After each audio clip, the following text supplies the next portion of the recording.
as you have already seen, all the inequations have the less than equal to sign, less than equal to type sign, which means the area will always be towards the origin from each of these lines. Let us see.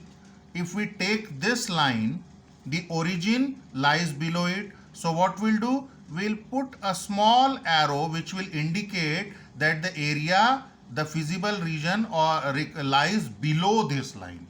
Then we take the second line, this line, the origin lies below it. So we'll put a small arrow here which indicates that the area should be below this line.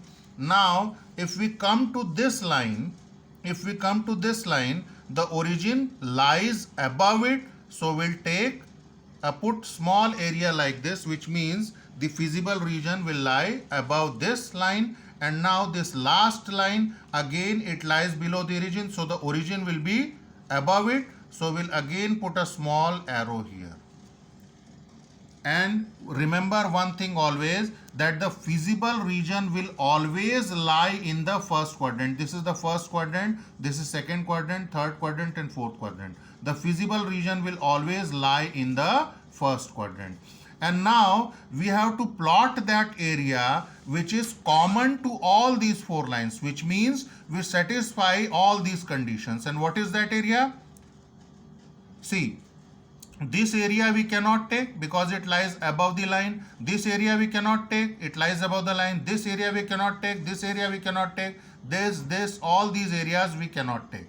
And so, which is the relevant region or feasible region? This. So, this is our feasible region. And I'll darken it. It is like this.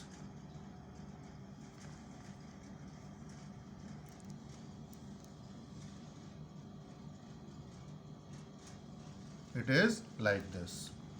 Now we have to mark their corner points. You can see here it has 5 corner points. One is here, another is here, first, second, third, fourth and fifth, and last one is sixth here. This is the sixth one.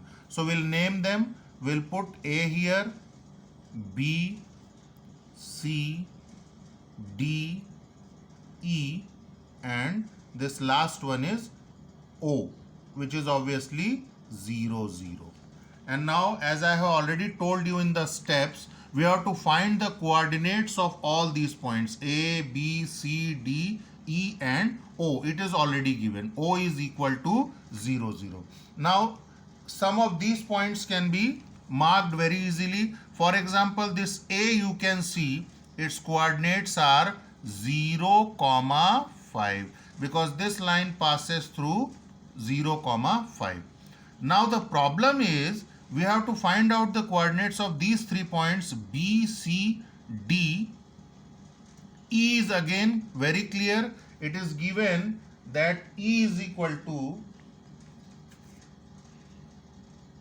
yes, E, this passes from 1, 0.